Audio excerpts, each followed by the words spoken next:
pledge. I pledge allegiance to the flag of the United States of America and to the republic for which it stands, under God, indivisible, with liberty and justice for all. Michelle, will you please take the roll? Mayor Kenny. Here. Councilmember Beaton. Present. Councilmember Zelinski. Here. Councilmember Goodspeed. Here. Councilmember Smith. Here. Councilmember Woodruff. Here. Councilmember Pontiac. Here. City Manager. Here. City Attorney. Here. DPW Director. Here. Public Safety Director. Here. And City Engineer. Here. Thank you. Next, we have a motion to amend the agenda. There's a motion to amend the agenda, add item 10 to concerns and comments D, allowing action by council on this additional item, which is a consideration of a closed session to discuss the trial and/or settlement strategy regarding and remaining claims in the Manistee County Circuit Court case of Zane versus City of Manistee and Weath Riley. I'll make the motion. I'll second. I have a motion by Councilmember Zelinski, supported by Councilmember Goodspeed, to amend the agenda to add item D. Is there any discussion? So now, may I please take the roll? Councilmember Beaton. Yes. Councilmember Zelinski. Yes. Councilmember Goodspeed. Yes. Councilmember Smith. Yes. Councilmember Woodruff. Yes. Councilmember Pontiac. Yes. And Mayor Kenny. Yes. Motion approved. Thank you. Public hearings, we have none. Citizen comments on agenda-related items. Is there anyone in attendance who would like to comment on tonight's agenda? Please come forward, state your name and address, please. Valerie Bergstrom, 1224 Critter Trail in Manistee. I wanted to comment about the DDA hiring of Tyler Lepman. The Manistee Downtown Development Board voted 5-0 for the selection of the Executive Director, Tyler Lepman. On September 2nd, Tyler was sent an offer of employment to start on October 17th. Based on that offer, Tyler has given notice to his employer, made an accepted offer on a home in Manistee, has sold his home in Owasso, and is looking forward to bringing his new bride to the community. Tyler requested to participate in last week's DDA board meeting and called in to familiarize himself with the DDA issues and ongoing activities. He appears to be quite eager to begin working on the strategic objectives of the DDA board and downtown community.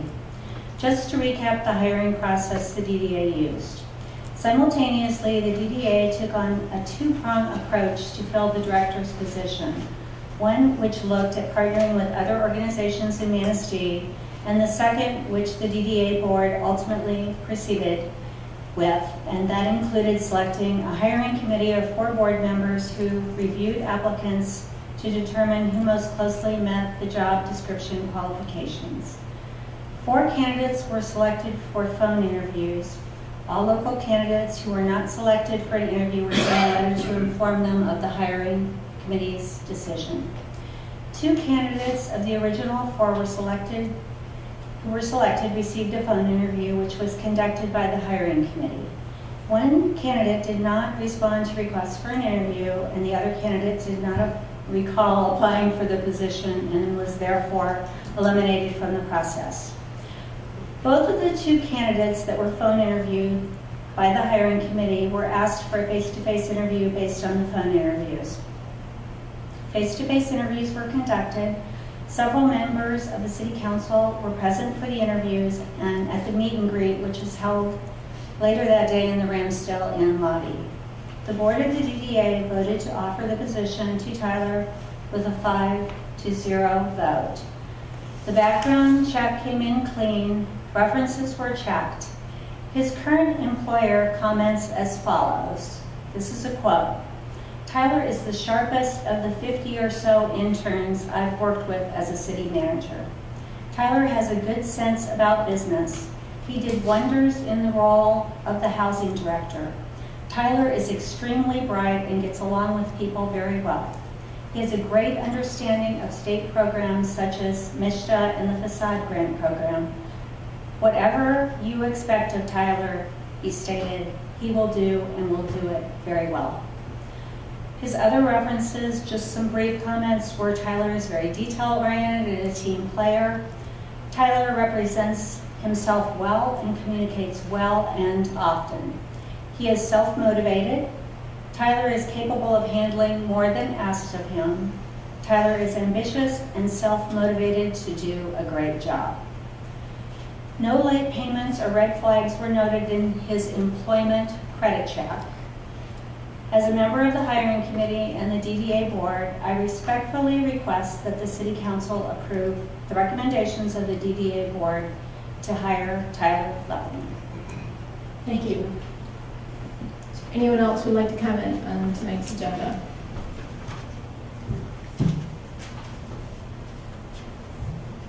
I would. We've got a great facility here for carrying on city council meetings, but it won't do us any good if we don't use the microphones. And I would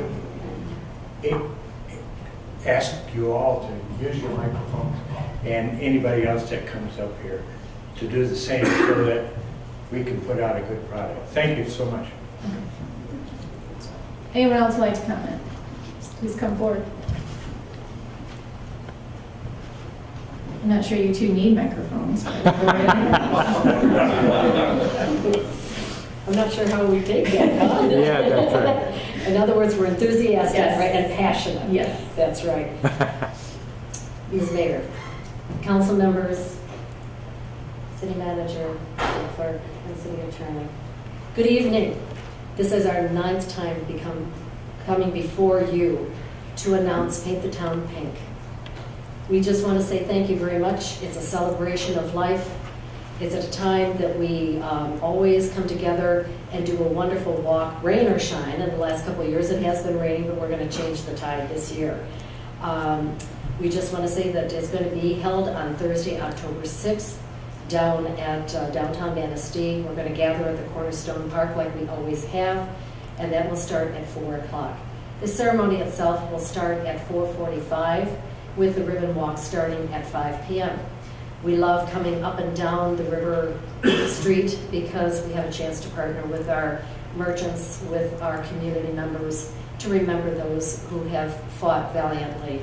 Also to just kind of support the family members and friends of those who did fight valiantly, or maybe who are currently fighting breast cancer. We know that breast cancer, or any cancer, does not take a night off. But we are going to take a night to just take a moment to pause, to come together as a Manistee community. And we are just so very, very pleased to be a part of this effort. We cannot do it without your support, without the support of all of Manistee, the restaurants, our stores, our police department, fire department, the city, Department of Public Works, our churches and schools, our children, because they are our future. And just everybody who has helped us, not to mention our wonderful volunteers. We thank them in advance for what they're about to help with. It takes a lot of hours to put this together, but we have a good time, we enjoy, we remember. And Julie and I are both are wearing the wearables this year. It's $20, or excuse me, it's $40 over at the West Shore Medical Center Radiology Department. We have it in charcoal with pink as well as the pink with the white. And so also we are going to be, as of Sunday, starting to adorn all of the lampposts to make it become pink downtown. Great big huge bows that are going to also have a tag that will be in honor or memory of a loved one. So as the walkers walk by with their families and friends, they can just pause for just a moment and remember those who were very special to them. So if we may come and approach, we'd love to be able to pass out the flyers to everyone. We encourage everybody who is in attendance tonight to come and join us. It is the 9th year, and it is a wonderful event. And so once again, thank you very much for allowing us the opportunity. I forgot to introduce Nancy Day, and this is my dear friend, Julie Raymond. Crazy ladies in pink. Yes, crazy ladies in pink. So thank you very, very much, and may we distribute? Yes. Thank you. Thank you.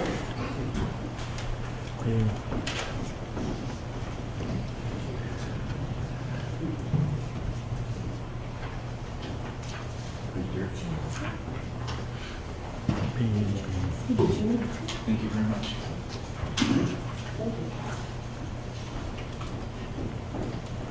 Thank you, ladies in pink. Is there anyone else who'd like to comment on tonight's agenda? Seeing none, we'll move on to the consent agenda. All agenda items marked with an asterisk are the consent agenda considered by the city manager to be routine matters. Prior to approval of the consent agenda, any member of council may have an item from the consent agenda removed and taken up during the regular portion of the meeting. Consent agenda items include approval of minutes, payroll, invoices, consideration of adopting ordinance 16-01, amending chapter 663, fireworks, notification regarding next work session, and consideration of the Northern Michigan Recovery second annual Run for Recovery event. Is there a motion? I'll make the motion. Second. I have a motion by Councilmember Zelinski, supported by Councilmember Whitliff, to approve the consent agenda as presented. Is there any further discussion? Well, are we not reading this consideration of adopted an ordinance? Or just put it on, because I think typically, in past practice, we read it at the first, we had a first reading and read through the ordinance, and the council voted on the approval. And again, typically, we would have the second reading be on the consent agenda. You certainly can remove it if you wanted to vote. well, everyone knows how I'm going to vote. So,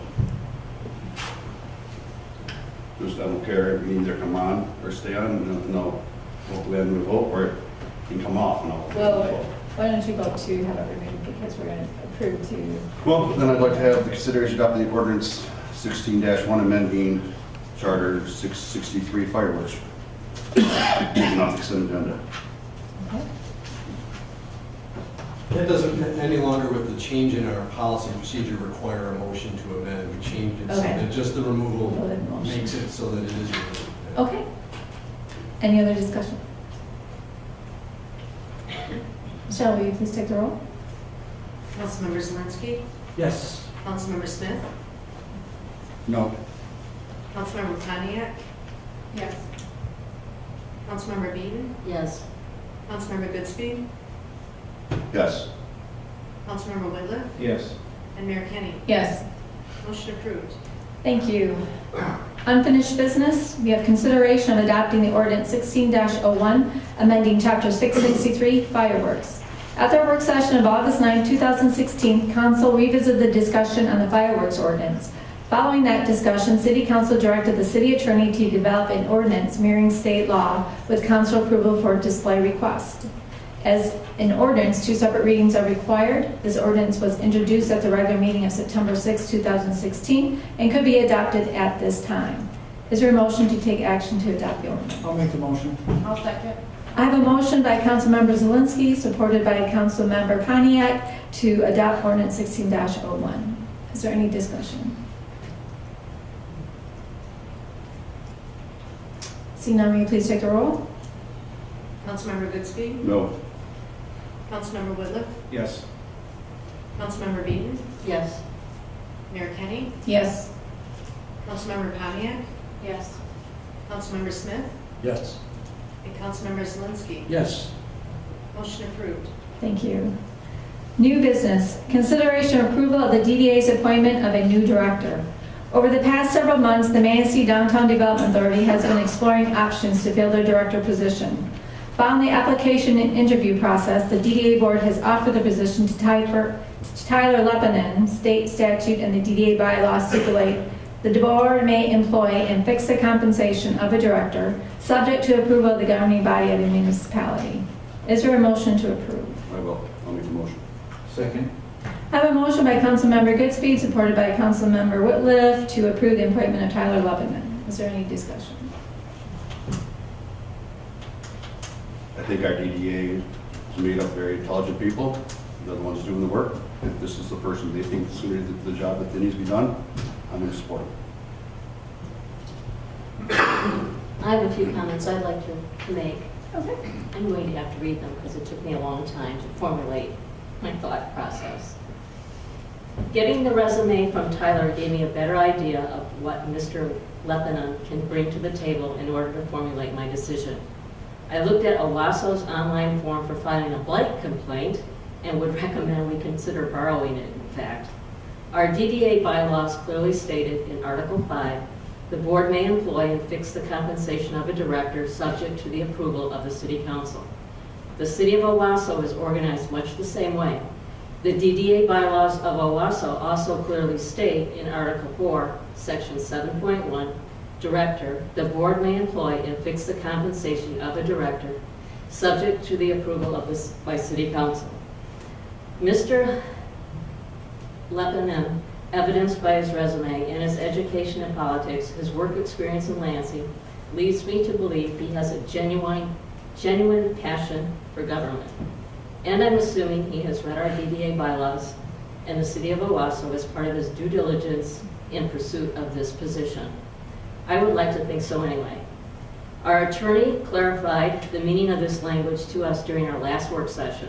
It's time to move forward, discuss thoughtfully, and vote. Should I decide to vote yes to approve Mr. Lepinen, should not be construed as a yes vote on continuing the DDA.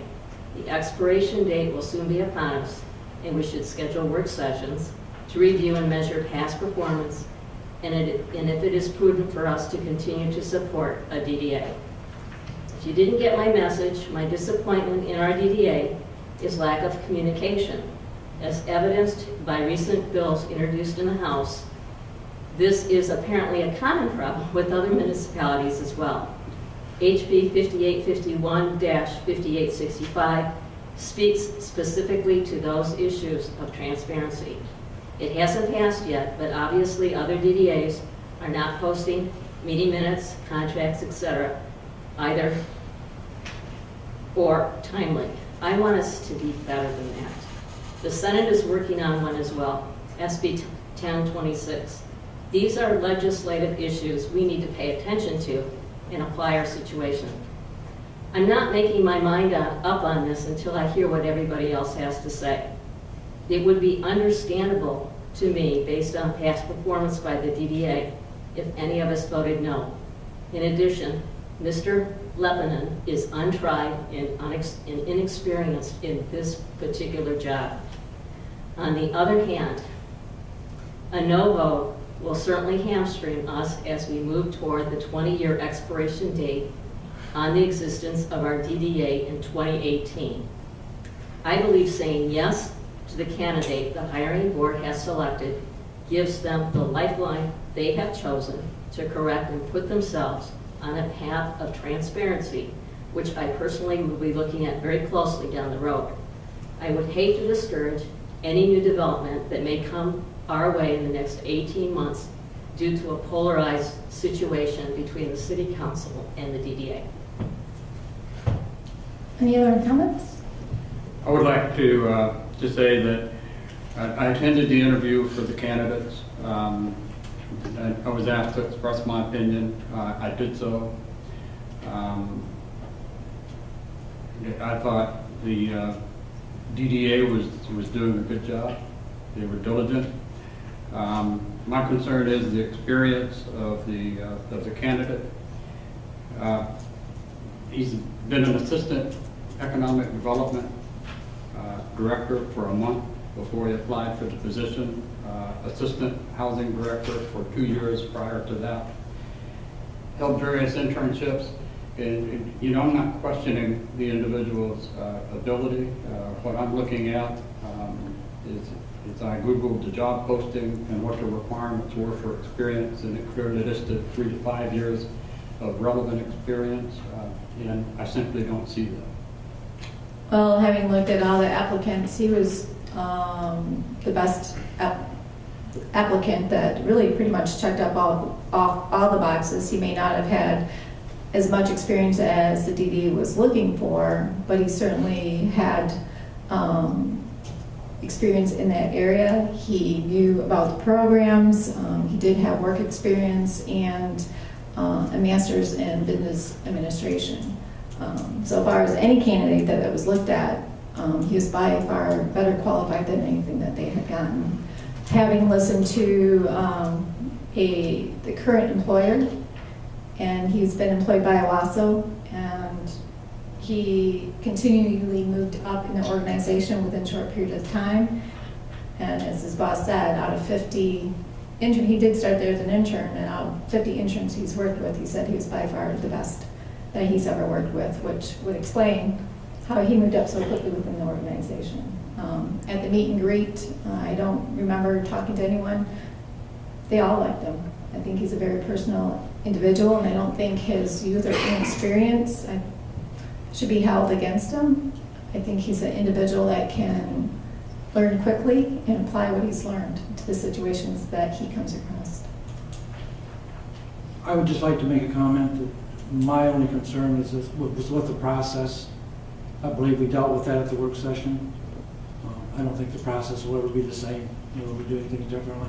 I did spend time on the internet. I looked at council minutes, looked at what he had to say at council meetings.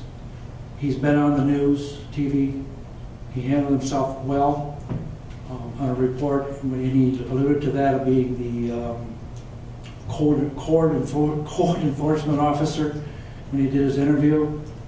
He was on the news about that and how he planned to proceed with that. He also had some information on there about his activities other than his job, his community involvement. I spent quite a lot of time doing some research. His resume shows that he's worked with some high-level government people as an intern. I don't question his qualifications. I think that he'll exceed and be very successful. I don't think he'd come here if he didn't plan to be successful. The issue that I have is more with the DDA than the candidate. I think we all agree that it was kind of, they went around the council and should work together more. In the future, I hope that will improve and we make measures that make sure that doesn't happen again. I do like his youth. I think it can help us. He does seem like a good candidate, and I don't think that the DDA would bring up a candidate that they didn't really think would do the best that they could do. And I think we should give this guy a shot. We shouldn't punish him for what happened with the DDA before he came. I don't think there was any intention of trying to go around council. They were just following past practice. And I think they can all agree, without having somebody in that position, lack of communication gets dropped. There's no one central person making sure that the communication gets out there. So I would have to agree with you on that the communication could improve, and they're hoping by filling that position that happens. Any other comments? Seeing none, will you please take the roll? Councilmember Smith? No. Councilmember Woodliff? Yes. Councilmember Pontiac? Yes. Councilmember Beaton? Yes. Councilmember Zelinski? Yes. Councilmember Goodspeed? Yes. And Mayor Kenny? Yes. Motion approved. Thank you. Consideration of a resolution, North Channel Brewing Company, LLC, 86 Washington Street, liquor license. North Channel Brewing Company, LLC is proposing to open a new brew pub at 86 Washington Street and is requesting a resolution from City Council to support the application to the Michigan Department of Licensing and Regulatory Affairs, Liquor Control Commission. The application includes licenses for microbrewer, small winemaker, and small distiller. Is there a motion to take action to approve? I'll make the motion. Okay, I'll second that. We have a motion emphatically by Councilmember Beaton, supported by Councilmember Goodspeed, to support the resolution. Is there any other discussion? Seeing none, will you please take the roll? Councilmember Woodliff? Yes. Councilmember Goodspeed? Yes. Councilmember Beaton? Yes. Councilmember Smith? Yes. Councilmember Zelinski? Yes. Councilmember Pontiac? Yes. And Mayor Kenny? Yes. Motion approved. Thank you. Consideration of the annual Paint the Town Pink event.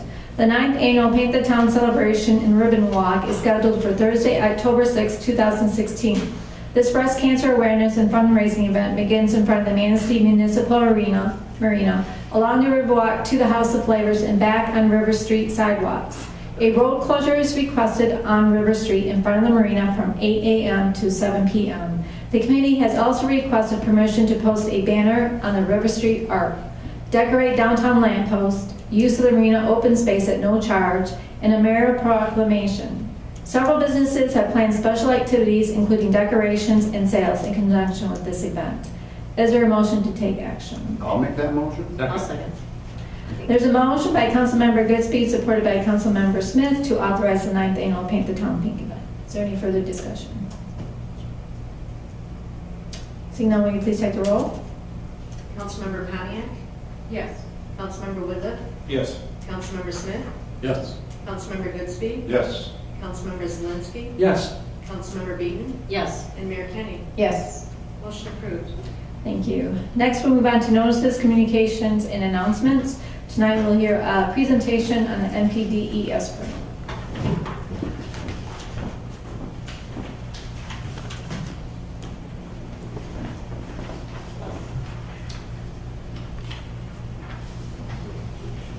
Good evening. As we've promised in the past, we will continue to bring forward information on the NPDES and the CSO issues as they become available. The last council work session in June, we went through the background and history of the city, CSOs and sewer system, current and past studies, the I&I impacts on our system, impacts of removing CSO 18, what that could cause for neighborhood flooding and basement backups. We reviewed some of the preliminary options that we were considering at that time, including various types of basins, I&I reduction projects, and we also gained support from council to explore some sort of collaborative effort with the Little River Band to take some of the flows. There's a need for additional data collection and development of a plan. We talked about water and sewer debt service and looked at different, informed council that we were also looking for different funding options as this moved forward. And I can go back in more detail on any of this, but I'm going to go briefly through the past. As you're aware, our National Pollution Discharge Elimination System permit expired in October of 2015. Those are 5-year permits. When they expire, or prior to their expiration, the city made an application for a new permit. It takes the Department of Environmental Quality approximately a year before they start processing the new permit application and start filtering in the new requirements and specific items for the community. In our past permit, you'll see the item number 4 was the elimination of CSO 18 was required by December 31st of 2016. We've known for a couple of years now that the sewer separation projects that we've completed over the past 20 years did not result in enough water reduction in the sanitary sewer pipes to effectively remove that without building additional retention or doing additional projects. So in our application last April, or April of 2015, we proposed a new schedule to get us to the point where we could close that CSO. And you'll know, I won't go through this in detail. We have the state's version of this, and I'll go through that in a little bit more. But basically what we're asking for is to allow us to do all the data collection that's part of our SAW grant process, be able to have time to analyze all of that data, project out what we thought would be the most cost-effective ways of reaching a solution to this issue, giving us time to assemble the financing, design the project, bid it out, and then construct it. And that would have resulted in or what we proposed, a completion in the fall of 2021. Since, this year, actually not this year, we've been meeting with the DEQ on a regular basis for the past several years. Since we were here last, we've had several telephone conferences with the state. We've reviewed some of the language that they've been proposing. The Cadillac District brought up the district engineer and director to review the actual CSO, the location of the outfall, its proximity to the plant, and just so that they had a very good refreshed understanding of where we're at. Our last conference call was a couple weeks ago, and we went through the specific dates and schedules that they had proposed. And the next step that the state is going to require the city to conduct is a wet weather corrective action program. So communities that have separated sewers, according to the state, it's about a 50-50 split between successful elimination of all the CSOs by simply separating sewers, and half of the communities that do it still have a remaining inflow and infiltration problem where there's still too much clean water getting into the sanitary sewer system. So basically the corrective action program, or CAP, is going to be a permit condition in the new permit. It reclassifies our CSO as a former CSO and considers our system a separated sewer system, no longer combined, as it's been for the past 120 years. The goal is to provide certification that the system meets the DEQ sanitary sewer overflow policies and other state and federal regulations. And it's important to understand that the criteria that we have to meet is our sewer system has to be able to take the amount of rain that falls within a 25-year storm period and over a 25-year period, 24-hour event that results in about 3.9 inches of rain. And they were very specific to us that that's in the growing season, so that's April 1st through October 1st. For the past little over 2 years, we've been monitoring all of our wet weather events, whether it's rain, storm, or large snow melts in the spring. And so we've been able to catalog and look at each event that has caused an overflow. And so Spicer will be working with that data to try to come up with what the end projects will be based on that design storm. The draft schedule that the DEQ provided to the city basically says by January 3rd of 2017, so just a couple months away, that we need to submit a corrective action plan. And basically that outlines what we intend to do with the timeframes in order for us to come up with a plan on how we're going to eventually eliminate former CSO 18. By January 2nd of 2018, we have to give them a status report. Federal guidelines require the states to receive status reports if it's over 12 months in between these different steps. On or before July 1st of 2018, we'll have to submit a basis of design for whatever projects that we feel is appropriate through the corrective action program. So basically, we have to tell them, we believe that, just as an example, we're going to need to replace some sewers, we're going to need to line some sewers. We have found that we have cross connections, we'll have to remedy those, and then there could be some sort of storage component to that, likely to be some storage component. The next step would be on or before January 2nd of 2019, we would have to have the plans and specifications for that basis of design completed and submitted for the state for approval. The next step would be May 1st of 2019 would be commencing construction. Completion of construction would be in September of 2020. And then after that, after those projects are completed, and then the system goes underneath a certification. So we've got to be able to prove that all the work that got done met the criteria, and CSO 18 is able to be finally removed. The state we've asked what happens if that doesn't, because we're in the end of a 20-year cycle right now where we have done all the requirements and we didn't achieve that goal. And not specifically, but basically said at that point, if the certification is not available, then we'll have to look at what the next steps are, and there could be additional work. The important thing that between the dates that the city proposed and the dates that the state proposed is there's about a 9-month difference. We said fall of 2021 to complete this process. The state is requiring us to do this 5-year plan within the current or the upcoming permit period. So they've actually given us, I think we're going to get an extra 2 months out of this process, but that's about it. So basically, the reason why they do that is they want a plan, a full plan, beginning to conclusion, that's within the duration of the 5-year NPDES permit. And then they want the certification and evaluation at the end of that. So then if there's another step or another remedial step that needs to be taken in the future, then that can be negotiated and included in the next permit cycle.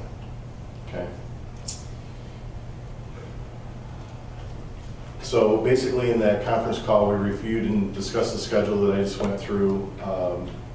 Again, the time frame is within the 5-year permit period.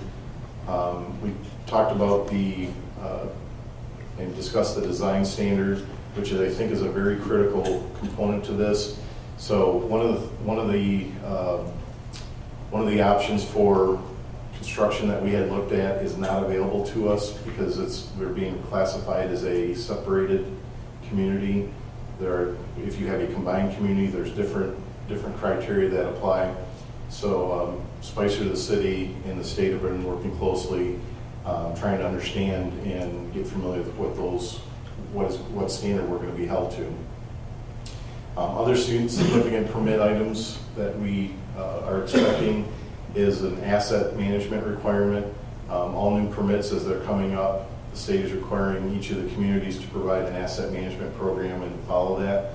The SAW grant is already constructing and building that. So one of the first things that we'll need to do with the new permit is to just lay out how that SAW grant is going to help us achieve that item, and we're well situated for that. And then we've requested some reductions in our mercury monitoring. We have historically been way below the limits of mercury in our effluent. The testing is quite expensive, and so we've got them considering some reductions in that requirement, or extending out the periods and intervals in between them to reduce some costs to the community. What we're expecting at this point is the next draft to come to us. We believe that the only change based on our September conference call was the possibility of adding 2 months to that overall schedule. And then the next step for the state will be to issue a public notice for that. If there's a request for a public hearing, the state will hold a public hearing on that, and then it will proceed to adoption. Oops. So the next steps, once the permit is granted, will be for us to spend the next 2 to 3 months preparing that corrective action plan, making sure that the DEQ is in agreement and acceptable with our proposed plan. Continue working on the SAW grant process. You probably see all the televising and sewer cleaning that's going on throughout town. And what you don't see is there's a lot of that data collection that's being processed and put together by our engineers. We've also had many conversations in several meetings with different funding sources, including the rural development and the SRF program. One of the other things that the state has done to the city's benefit is the schedule that's laid out in our proposed NPDES permit allows us to be able to submit, such as the basis of design, as a SRF funding application. So the timing works out well. That helps us deliver those, or provide those deliverables and the deadlines for the funding. And then in the next 3 years will be the implementation of that corrective action program. Like I've mentioned, includes the basis of design, location and sizing of where a basin could be located, continue to identify where inflow and infiltration is affecting the system, design, preventing construction, and then finally removing former CSO 18. Wanted to just show this slide to you, and I'll see if I can get the laser here.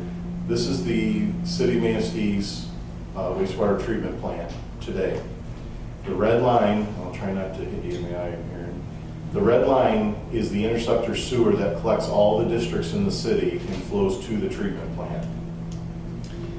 Our treatment plant is located right next to Morton Salt property, and they own quite a bit of the lakeshore in here.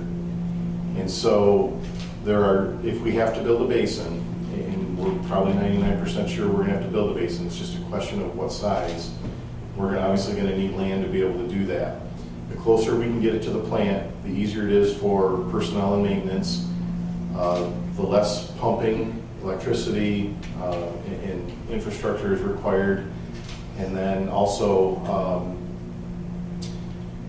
our first choice would be something that's really close to the plant. We've had meetings with Morton, preliminary meetings, and we've got good dialogue going there if land acquisition is needed. Our second choice would be anything that's along that interceptor where we can collect flows out of the existing main trunk line pipe and then redistribute them back in. And so in that meeting, we also had some conversation about property here that Morton owns, which is the current site of Morton Park. The city's approach in our corrective action plan is likely to be a phased approach. We don't want to build the biggest tank possible. We would like to build a tank that we believe will handle all of those flows.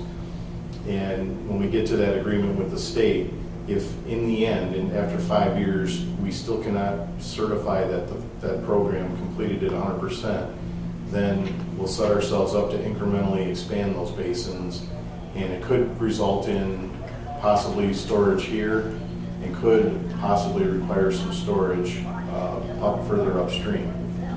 So I had mentioned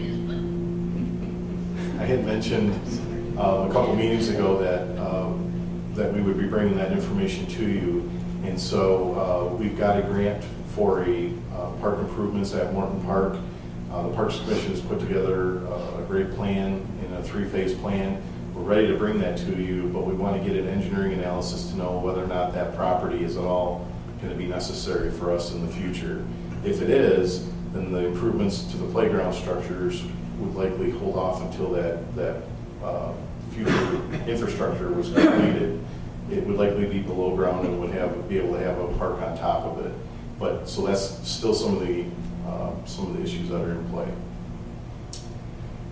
With that, I'm going to lean on Sean if I need to, but we'll take any questions that you have. Question about saw grant work. How is the money holding up? Are we going to have more money to complete that televising or whatever else we got to do to complete the survey? And feel free to correct me if I'm wrong, Sean, but all of the work that's been done so far is on track. The only portion of the work that is somewhat unknown is the televising of the sewers. And the televising of the sewers, when the plan was put together, we made an assumption on how much cleaning was going to be necessary, and there's different levels of cleaning. Each of those levels is at a different cost. So early on, we felt like we were going to do a lot more expensive cleaning than necessary. That might reduce some of the televising we are able to do. Sean and I just met today. We actually made very good progress on a lot of the small pipes. Now we're starting to get into some of the larger pipes. So that's really the only variation. It will not remove our completed end game. It will not diminish the asset management programs for both the sanitary and the storm sewer, but it may eliminate some of the pipes that get televised at this point. We've also spent considerable time exploring other grant opportunities through USDA and rural water on the possibility of bringing in some additional resources to expand how much the SAW grant is doing and possibly get more done throughout the rest of the system. And that might be a component of that corrective action program. My next question would be, listening to Mr. Middleton talk about 5 years is like a blink of an eye when it comes to what he has to do. When would you anticipate us starting to have to make a decision and start this holding facility? Well, if I back up to that schedule, by July 1st of 2018, so less than 2 years from now, we will have to submit what those capital improvements will be. And we'll have projections on cost. And we'll have to start them, right? That's when we will know what our plan is to move forward, what we're going to design.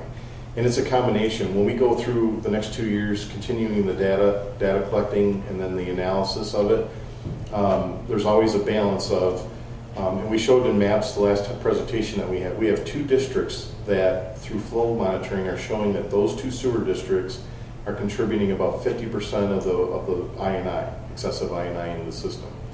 When we get done with the televising and review of all that data, there may be sewer lining that could be completed or replacement work that could be completed. And if we project out how many gallons that takes out of the overall flows, that basin shrinks. At some point, it's cheaper to replace or to build a basin and store and treat later than it is to start tearing up streets and stuff. And so you find that balance and find the most cost-effective approach. So by July 1st of 2018, we will have that proposed not just for the state, but also for the city council. Do you have an estimate of when you started? I'm sorry. An estimate of when you started and where you are today? Like you talk about the flow meters, are we able to tell if we're making headway or aren't we? Well, it's an interesting question because we talked about something similar today. Anytime we find a cross connection, and I'll give an example, there was a homeowner, very nice large home in the community that was doing some renovation work to the home and found that there were some pipes that didn't look quite right. We worked with their contractor and determined that their courtyard, their roof, everything was tied into storm sewer. It was built over 100 years ago. For some reason, that didn't show up when we smoke tested. It didn't show up in anything else, but we worked with them to eliminate that. That's equivalent to a city parking lot being connected. So whenever we find those things, we're eliminating those. We were just joking today that the last 4 storms that we've had, we have not had a CSO. We have not overflowed. So some of those little projects start to add up at some point. With the flow monitoring, are you able to measure that production or not? We are, but it's extremely complex because it's based on the time of year, how much water's in the soil, the intensity of the storm, the duration of the storm, the level of the groundwater. There's a lot of different factors that we're all tracking together to look at how those storms. And then basically you take all of those different storms, you take your worst case during the growing season, and then that you have to duplicate or extrapolate into the 25-year, 24-hour storm event. So if, I just want to repeat back what I think I hear you say. You're saying that yes, we have made progress, and yes, we're able to measure that progress somewhat. We have been making progress for 30 years, and measuring it is difficult because of all the different variations. But overall, it's improving. Yes. Any other questions for Jeff? Hey Jeff, on the sewer cleaning televising, have we had incidents of the sewer burping? We've had one that's been reported to us, one that we suspect was, actually we've had 2. One that we tried to resolve with the homeowner, or the contractors tried to resolve, and we've had to do some additional follow-up with them. And then we had one, I believe last week, and a resident came out and actually talked to one of our employees, and we were able to get resolution from the contractor and that homeowner. So I believe there's been 2. What is the contractor doing? They'll clean it up. Oh, they will? Okay. Yeah. All right, great, thank you. Is there a deadline for where the location has to be? Is there a certain time you have to tell them where you're going to put it? Well, certainly by July 1st of 2018, we're going to, or did I have that right? By 2018, when we do the basis of design, we're going to need to know where it's going to go so that we can plan on the costs and the permitting. And so we've already started that process now in anticipation of needing property. But we're not going to have to wait that long to see how we improve Morton Park, right? I think we'll have an answer sooner than that. I don't know if you have any estimates. We have to go through 20 feet of dirt to get down to where we want to be in Morton Park. And so it's likely it'll be a lot more cost effective to build by the wastewater treatment plant. but we need to just go through and do a little bit of work so we can solidify that. It'll be well before that date. We'll be able to answer that fairly soon, probably late winter, early spring, maybe we'll know some answers on that. Yeah, I mean, if you look at this, our first deadline is January 3rd, so even before the permits issue, we've got to start on the process, or keep it rolling. Okay? Thank you, Jim. Thank you. Next, we'll move on to concerns and comment. Citizen comment. This is an opportunity for citizens to comment on municipal services, activities, or areas of city involvement. Citizen attendance shall be recognized by the mayor for comment, which are limited to 5 minutes. Letters submitted to council will not be publicly read. Is there anyone who'd like to comment? Seeing none, we'll move on to officials inside. City clerk, Nothing, Your Honor. city manager, Nothing. city attorney, Nothing, Your Honor. public safety director, Nothing, Your Honor, thank you. DPW. Just a quick one. Our contractor for the mill and fill projects on the local streets this summer, we met with them today. We've marked out the limits. The engineers have put some no parking signs on the blocks where the work is going to take place. They expect to be here at 7:30 tomorrow morning to start milling the streets. They'll do their casting replacements and try to get it paid back, weather pending, this week. So if you live on those streets and you see the orange no parking by police order, it's just a temporary for a few days so that we can get the roads repaved. Okay? City engineer, Nothing, Your Honor. Councilmember Beaton, Nothing. Councilmember Zelinski. I want to thank the Paint the Town people. You do a good job every year. Thank you very much. CouncilmemberGisbee, Nothing, Your Honor. Councilmember Smith, Councilmember Little, Nothing, Your Honor. Councilmember Pine. Nothing. I have nothing. So we'll move on to item D, consideration of a closed session to discuss trial and/or settlement strategy regarding the remaining claims in the Manistee County Circuit Court case of Sang versus City Manistee and Ruth Riley. The Manistee County Circuit Court